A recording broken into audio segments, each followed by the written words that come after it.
আচ্ছা ভাই, এই বিষয়টা হচ্ছে কি, আপনার নামটা কি? ফজলাই।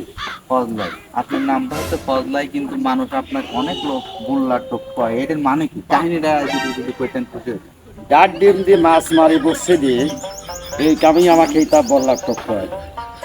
ভাই ডাক ডিম দিয়ে বসে দিয়ে কই মাছ, জিল মাছ এগুলা বসে ছিপ দিয়ে আর কি মারে, তার জন্য ভাই নাম হচ্ছে ফজলাই, নাম কয় গোল্লার টোপ।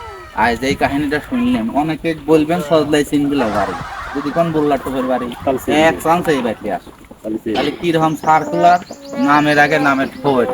কারণ বাংলা জাতি তো, বাংলা জাতি কি কিন্তু দেখুন দেওয়া লাগবে বছর আপনি যে নামের ঠোঁটটা ভাই হরতে মানে, তো দেওয়া সম্ভাবনা হলে দেব। কারণ এটা তো মনে করেন যে নাম পাওয়া যায় না, আপনার একটা ভালো নাম, মাছ মারেন বলি আপনার নাম বললার তো, এই কামটা কি ঠিক? মাছ কয়েক না না না, ঠিক হবে না, তাহলে আপনার মনে অবশ্য কষ্ট লাগে। কষ্ট লাগে।